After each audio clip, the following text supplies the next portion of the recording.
नमस्कार मित्रों कुछ ऐसा एक प्रकरण तैयार करने का मन है जिसके माध्यम से भीतर हो रही उथल पुथल को व्यक्ति अभिव्यक्त कर सके। और ये एक अनवरत कड़ी होगी और इसमें ये ज़रूर है कि इसका प्रसारण बीच बीच में कुछ एक हर बार लगातार निरंतरता में नहीं चलेगा, क्योंकि अक्सर देखा गया है कि निरंतर किसी भी प्रसंग को अगर आप खींचने का प्रयास करेंगे तो श्रोता अर्थात पाठक दोनों की, दर्शक, इन तीनों की एक प्रकार से मनस्थिति ऐसी है या नहीं है, इस बात का ध्यान तो रखना ही चाहिए। तो आज मैं जिस प्रकरण से ये बात कर रहा हूँ वो प्रकरण जो है वो कनुप्रिया से जुड़ा हुआ है। कनुप्रिया का मतलब आप समझते हैं, और कनुप्रिया के बारे में ये भी जो भी साहित्य से कोई सरोकार रखता है उसको मालूम है कि ये धर्मवीर भारती की एक कृति है। एक ऐसी कृति जो चर्चा में, उनके जीवन काल में चर्चा में आ गई थी और अब तक निरंतर नए नए अर्थों को लेकर वो चर्चा में चली आ रही है। तो उसके कुछ एक जो प्रसंग हैं उनका उल्लेख एक प्रक्रिया के तहत मैं शुरू कर रहा हूँ। उम्मीद है कि आपको पसंद आएगा और आपकी प्रतिक्रिया अगर सार्थक चलती है तो ऐसा ही प्रयोग जो है बाद में भी होते रहेंगे। कनुप्रिया और कृष्ण का क्या संबंध था ये नाम से भी स्पष्ट है। राधा कनु की प्रिया थी। अब ये कहने की ज़रूरत नहीं है कि कृष्ण के साथ उसका संबंध क्या है, लेकिन ये संबंधों के बीच में कितने मोड़ हैं इनका उल्लेख जो है बड़ा रुचिकर है। उसमें एक जो कविता है, एक अंश जो है कनुप्रिया का, उसका शीर्षक यही है कि तुम मेरे कौन हो।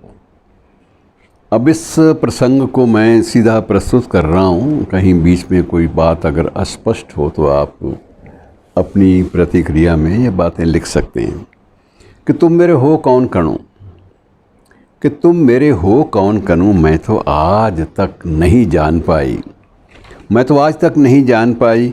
बार बार मुझसे मेरे मन ने आग्रह से, विस्मय से, तन्मयता से पूछा है, ये कनु तेरा कौन है, बूझ तो। और बार बार मुझसे मेरी सखियों ने व्यंग से, कटाक्ष से, कुटिल संकेत से पूछा है, ये कनु तेरा कौन है री, बोलती क्यों नहीं। और बार बार मुझसे मेरे गुरुजनों ने कठोरता से, अप्रसन्नता से, रोष से भरे भरे स्वर में पूछा है कि ये कान आखिर है तेरा कौन। और मैं तो आज तक कुछ नहीं बता पाई कि तुम मेरे सचमुच कौन हो कनु।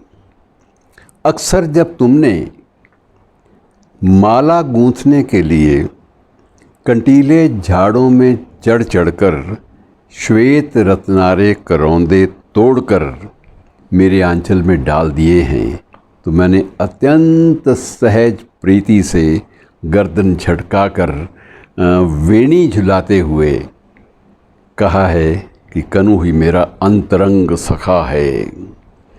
और अक्सर जब तुमने दावाग्नि में सुलगती डालियों, घुटते हुए टूटते हुए वृक्षों, हहराती हुई लपटों और घुटते हुए धुएं के बीच निरुपाय, असहाय, बावली सी भटकती हुई मुझे साहसपूर्वक अपने दोनों हाथों में फूल की थाली सी सहेज कर उठा लिया और लपटें चीर कर बाहर ले आए, तो मैंने आदर, आभार और प्रगाढ़ स्नेह से भरे भरे स्वर में कहा है, कान मेरा रक्षक है, मेरा बंधु है, मेरा सहोदर है।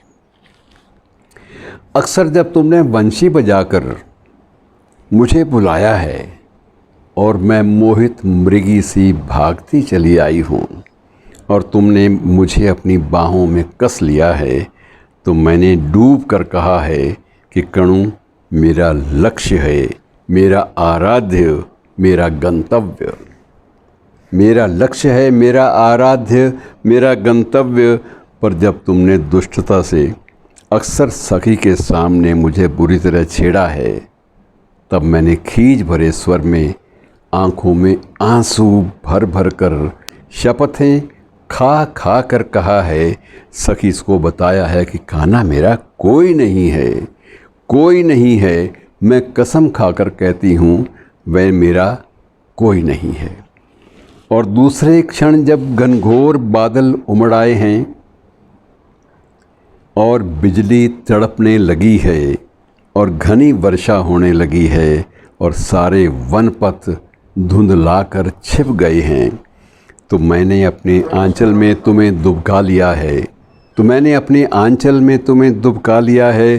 तुम्हें सहारा दे देकर अपनी बाहों में घेर गाँव की सीमा तक तुम्हें ले आई हूँ।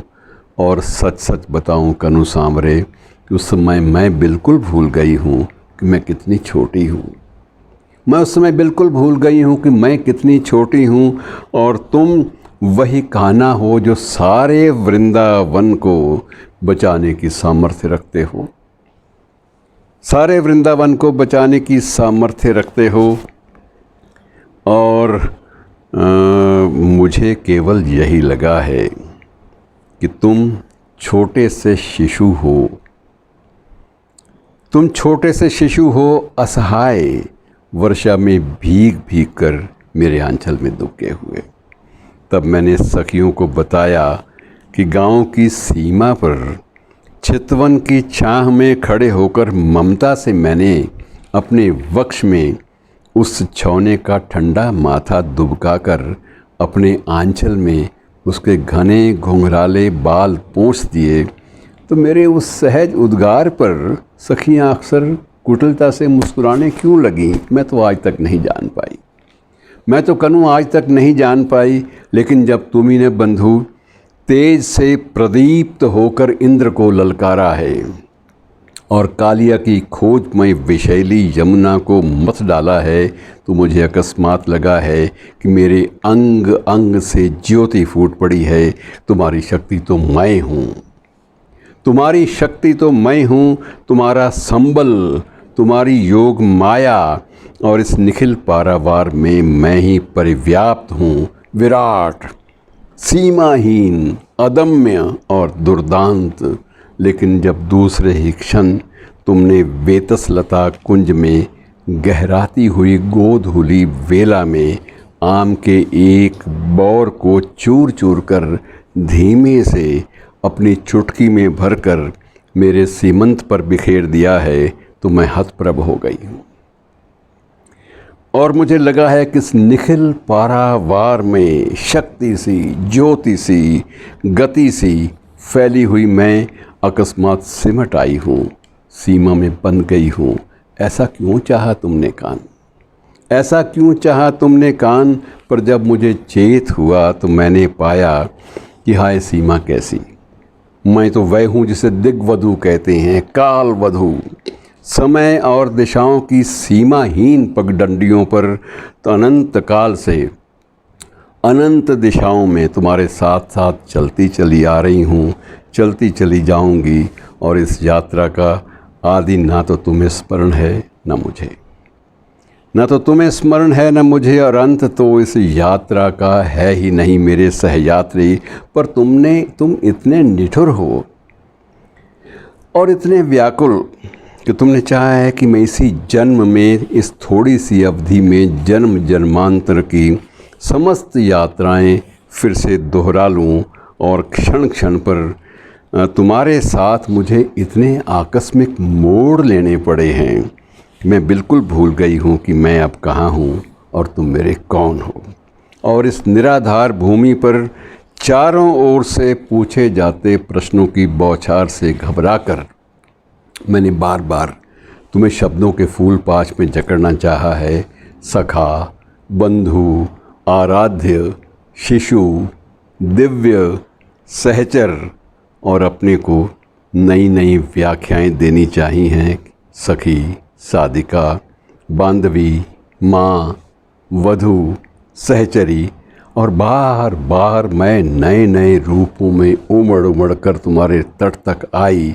और तुमने हर बार अथाह समुद्र की भांति मुझे धारण कर लिया, विलीन कर लिया। और तुम फिर भी अकूल बने रहे कि मेरे सांवले समुद्र, तुम मेरे आखिर हो कौन, मैं तुम्हें माप क्यों नहीं पाती। तो ये थी कविता, इसका दूसरा भाग फिर कभी। धन्यवाद।